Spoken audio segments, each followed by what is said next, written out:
ಅಫ್ಜಲ್ ಗುರು doctor ಆಗಿದ್ದ, IAS pass ಆಗಿದ್ದ ಪ್ರತಿಭಾವಂತ ಆತ. ಸ್ವಲ್ಪ ದಿನ ಇದ್ದಿದ್ರೆ ಬಹುಶಃ IAS ಅಧಿಕಾರಿ ಕೂಡ ಆಗ್ತಿದ್ದ. ಆದರೆ ಅವನ ಪ್ರತಿಭೆ ದೇಶಕ್ಕೆ ಲಾಭವಾಗುವುದರ ಬದಲು ಸಾವಾಗ್ತಾ ಇತ್ತು, ಮುಳ್ಳಾಗ್ತಾ ಇತ್ತು. ಯಾಕೆಂದ್ರೆ ದೇಶದ ಹೃದಯವನ್ನೇ ಆತ ಕತ್ತರಿಸಲು ಹೊರಟಿದ್ದ. ದೇಶದ್ರೋಹದ ಆಯುಧ ಹಿಡಿದು ನಿಂತಿದ್ದ ಈ ಪಾಪಿ.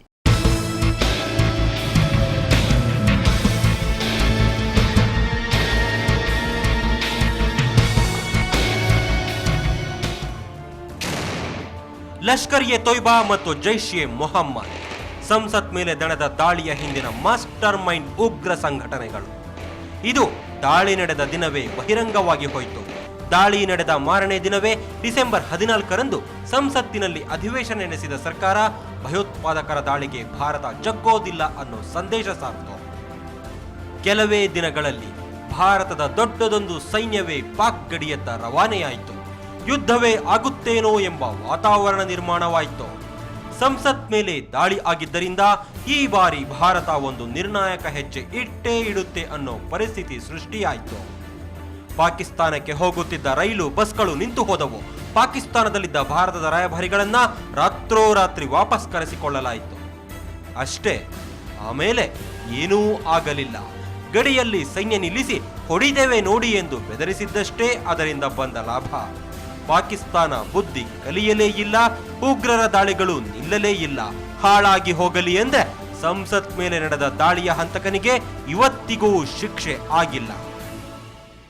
ಸಂಸತ್ ಮೇಲಿನ ದಾಳಿ ಪ್ರಕರಣದಲ್ಲಿ ಸಿಕ್ಕಿಬಿದ್ದವರು ಒಟ್ಟು 4 ಜನ. ಹಾಗೆ ಸಿಕ್ಕಿಬಿದ್ದವರಲ್ಲಿ ನಂಬರ್ 1 ಮೊಹಮ್ಮದ್ ಅಫ್ಜಲ್ ಗುರು. ಇವನು JKLF ಉಗ್ರನಾಗಿದ್ದ. 1994ರಲ್ಲಿ ಸೈನ್ಯಕ್ಕೆ ಶರಣಾಗತನಾಗಿದ್ದ. ಅವನ ಚಿಕ್ಕಪ್ಪನ ಮಗ ಶೌಕತ್ ಹುಸೇನ್ ಗುರು, ಸಂಬಂಧದಲ್ಲಿ ಸಹೋದರ. ಶೌಕತ್ ಹುಸೇನನ ಪತ್ನಿ ಅಫ್ಜನ್ ಗುರು ಹಾಗೂ ದೆಹಲಿ ಯೂನಿವರ್ಸಿಟಿಯಲ್ಲಿ ಅರೇಬಿಕ್ ಭಾಷೆಯ ಪ್ರೊಫೆಸರ್ SAR ಗಿಲಾನಿ. ಈ 4 ಆರೋಪವೂ ಸಾಬೀತಾಯಿತು. ಅಫ್ಜಲ್ ಗುರು ಬಿಟ್ಟು 3 ಜೈಲು ಶಿಕ್ಷೆಯಾಯಿತು. ಅಫ್ಜಲ್ ಗುರುಗೆ ಗಲ್ಲು ಶಿಕ್ಷೆಯಾಯಿತು. ಅವನು ಈಗಲೂ ಜೈಲಿನಲ್ಲೇ ಇದ್ದಾನೆ. ವಿಚಾರಣೆ ನಡೆದು ತೀರ್ಪು ಹೊರಬಿದ್ದದ್ದು 2004ರಲ್ಲಿ.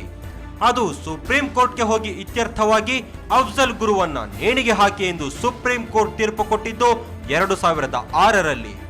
2010ರಲ್ಲಿ ಅವನು ಸಲ್ಲಿಸಿದ್ದ ಕ್ಷಮಾದಾನದ ಅರ್ಜಿಯೂ ಇತ್ಯರ್ಥವಾಗಿದೆ.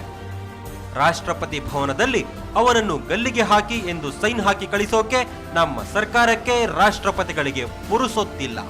ಇಷ್ಟಕ್ಕೂ ಅಫ್ಜಲ್ ಗುರುವಿನ ಇತಿಹಾಸ ಭಯಾನಕವಾಗಿದೆ.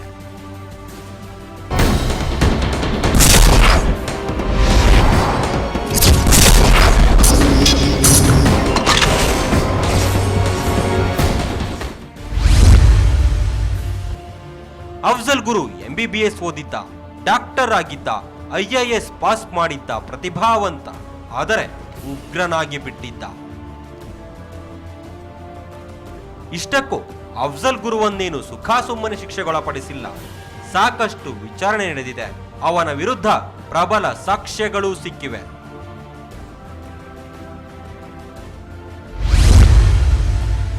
ಅಫ್ಜಲ್ ಗುರು ವಿರುದ್ಧ 80 ಸಾಕ್ಷಿಗಳ ವಿಚಾರಣೆ ನಡೆದಿದೆ. ಬರೋಬ್ಬರಿ 2 ವರ್ಷಗಳ ವಿಚಾರಣೆ ಬಳಿಕವೇ ತೀರ್ಪು ಹೊರಬಿದ್ದಿದೆ. ದಾಳಿಯಲ್ಲಿ ಹತರಾದ ಎಲ್ಲ 5 ಉಗ್ರರ ಬಳಿ ಅಫ್ಜಲ್ ಗುರು ಫೋನ್ ನಂಬರ್ ಇತ್ತು. ಅವರು ಅಫ್ಜಲ್ ಗುರುಗೆ ನಿರಂತರ ಕರೆ ಮಾಡಿದ್ದಕ್ಕೆ ಸಾಕ್ಷಿ ಇತ್ತು. ಅವರ ಬಳಿ ಇದ್ದ ಬೇರೆ ಸಿಮ್ ಕಾರ್ಡ್ಗಳಲ್ಲೂ ಅಫ್ಜಲ್ ಗುರು ಫೋನ್ ನಂಬರ್ ಎಂಟ್ರಿ ಆಗಿತ್ತು. ಎಲ್ಲ ಉಗ್ರರು ಅಫ್ಜಲ್ ಗುರುಗೆ ಕರೆ ಮಾಡಿದ್ದರು ಮತ್ತು ದಾಳಿಯ ಮುನ್ನಾ ದಿನ ಎಲ್ಲ ಉಗ್ರರ ಜೊತೆಯಲ್ಲೂ ಅಫ್ಜಲ್ ಗುರು ಮಾತನಾಡಿದ್ದ. ಜೊತೆಗೆ ಉಗ್ರರ ಬಳಿ ಇದ್ದ ಪೇಪರ್ ID ಕಾರ್ಡ್ಗಳಲ್ಲಿ ಅಫ್ಜಲ್ ಗುರು ಹೆಸರು ಮತ್ತು ಸಹಿ ಇತ್ತು. ಇಷ್ಟೆಲ್ಲ ಪರಿಶೀಲನೆ ವಿಚಾರಣೆ ಬಳಿಕವೇ ಭಾರತದ ನ್ಯಾಯಾಲಯ ಅವನನ್ನು ಉಗ್ರ ಎಂದು ಹಣೆಪಟ್ಟಿ ಕಟ್ಟಿತ್ತು. ದೇಶದ್ರೋಹದ ಆಪಾದನೆ ಮೇಲೆ ಇವನನ್ನು ನೇಣಿಗೆ ಹಾಕಿ ಎಂದಿತ್ತು. ಆದರೆ ಕಾಲ ಕೂಡಿ ಬಂದಿಲ್ಲ. ಅಫ್ಜಲ್ ಗುರುಗೂ ಈಗ ಬೆಂಬಲಿಗರಿದ್ದಾರೆ. ಅವನನ್ನ ಗಲ್ಲಿಗೆ ಹಾಕಬೇಡಿ ಎನ್ನುತ್ತಿದ್ದಾರೆ. ಹಾಗೆ ಹೇಳುತ್ತಿರುವವರ ಪಟ್ಟಿ ನೋಡಿದರೆ ಒಮ್ಮೆ ಬೆಚ್ಚಿ ಬೀಳಲೇಬೇಕು. ಅರುಂಧತಿ ರಾಯ್, ಕೇಂದ್ರ ಸರ್ಕಾರದಲ್ಲಿ ಇವತ್ತಿಗೂ ಸಚಿವರಾಗಿರುವ ಗುಲಾಂ ನಬಿ ಆಜಾದ್, ಬಿಜೆಪಿಯಲ್ಲೇ ಇರುವ ರಾಮ್ ಜೇಠ್ಮಲಾನಿ, ಜಮ್ಮು ಕಾಶ್ಮೀರ ಮಾಜಿ ಮುಖ್ಯಮಂತ್ರಿ ಫರೂಕ್ ಅಬ್ದುಲ್ಲಾ, ಆತನ ಮಗ ಹಾಲಿ ಮುಖ್ಯಮಂತ್ರಿ ಒಮರ್ ಅಬ್ದುಲ್ಲಾ, ಜಮ್ಮು ಕಾಶ್ಮೀರದ ರಾಜಕೀಯ ಪಕ್ಷಗಳು ಎಲ್ಲರೂ ಇವನ ಜೊತೆಗಿದ್ದಾರೆ. ಅದು ದೊಡ್ಡ ಕಥೆ.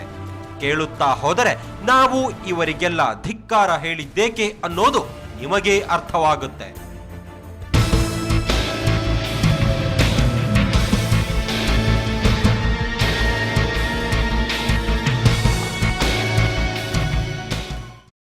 ಹಾಗಾದ್ರೆ ಇಷ್ಟು ಸಾಕ್ಷ್ಯಾಧಾರಗಳಿದ್ರು ಈತನನ್ನು ನಾವು ಸಾಕೋಕೆ ಕಾರಣ ಏನು ಗೊತ್ತಾ? Dirty politics. ಈ ಡರ್ಟಿ ಪಾಲಿಟಿಕ್ಸ್ನ ಇನ್ನೊಂದು ಮುಖ ತೋರಿಸ್ತೀವಿ ಸಣ್ಣದೊಂದು ವಿರಾಮದ ನಂತರ.